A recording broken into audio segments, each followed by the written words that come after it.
weekend flag at Silverstone. And that's made me absolutely passionate about trying to get the classic Morgan back into America.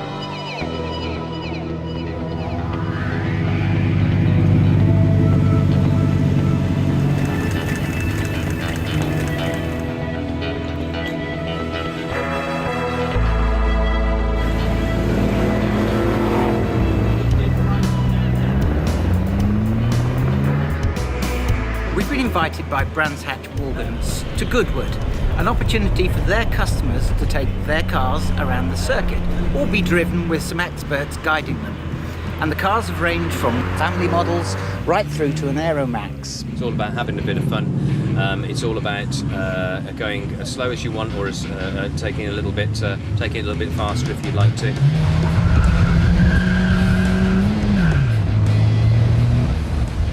Maybe he should have stressed the slower part to some of the people who gave our cameraman a lift.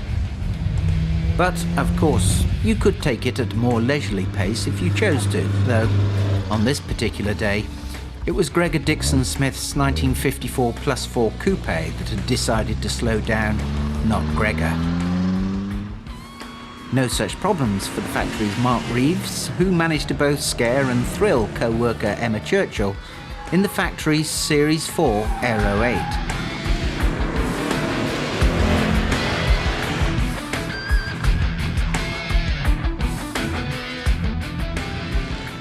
Steve Lister's Aero Supersports was once raced by Ron Horton and Robin Jackson, and has a gold star from Brooklands for lapping at 100 miles per hour. It's helped along by a race-prepared 1096cc Blackburn V-twin engine. It's July the 31st, and Morgan's weekend celebrations start here with a cavalcade of 100 cars from Malvern Link to Cheltenham Racecourse. And then they started turning up en masse. Morgans of every model and colour imaginable.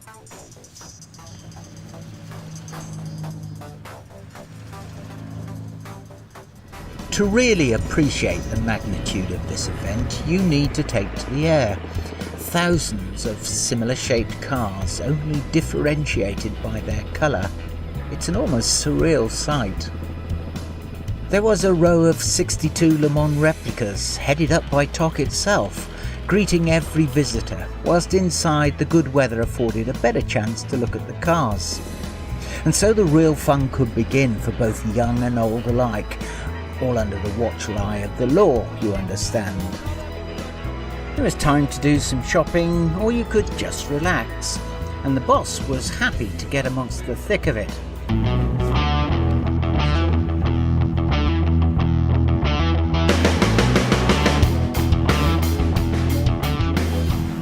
It's a sort of cross between an auto test and a sprint, where the competitors have to complete a run around a circuit marked out with cones. There's to be no stopping and no reversing, so it's all down to how quick a time you can do it in. As the day progressed, the weather eased up a bit, probably a good thing, as this first day was for the novices. It's a real honour to be amongst such true enthusiasts and lovers of Morgan, and I think as everyone said last night, we're all part of one big family.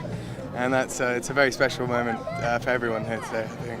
23 different countries, 3,200 Morgans, the atmosphere of complete inspiration, innovation and enthusiasm. This has been the greatest weekend of my life.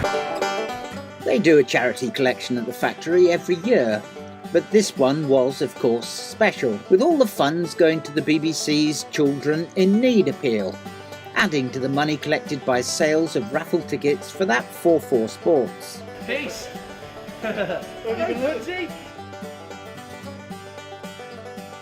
The Children in Need car had perhaps been to more events than Tim himself, and credit should go to all the dealers throughout the UK and Europe who helped boost the final figure, a figure revealed by Tim on Friday the 20th of November. The amount that we've actually raised for Children in Need is £50,000.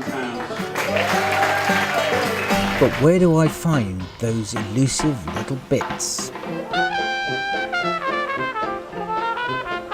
Once a year, the Morgan Three-Wheeler Club have an annual gathering, in Malvern of course, and it kicks off with a spares fair.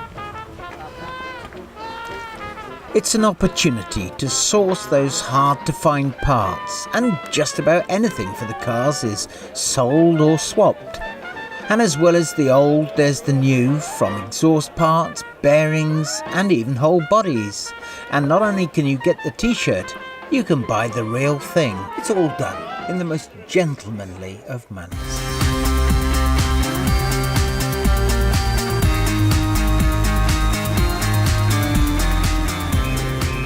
Saturday, August the 8th, and we're at the Bentley Drivers Club meeting at Silverstone with 19 Morgans competing for the Techniques Trophy Morgan Challenge.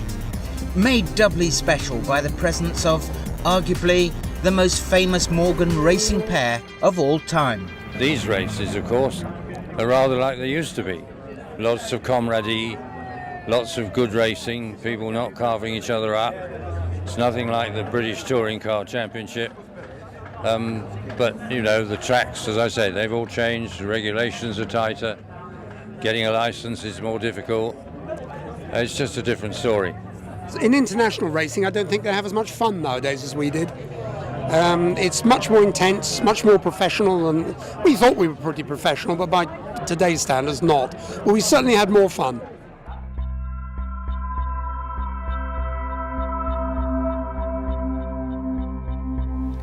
Speaking at the Classic and Sports Car Club Awards on 14th of November, Editor-at-Large Simon Taylor said, "To qualify for Club of the Year, you need a consistent presence during the year, not just a one-off big splash.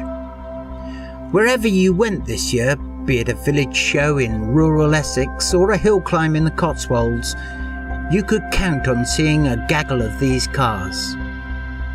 This year's celebrations culminated in the largest ever gathering of the mark, a remarkable 3,200 cars, a tenth of total production, converging on Cheltenham in August, with cars from as far afield as the USA, Australia and New Zealand.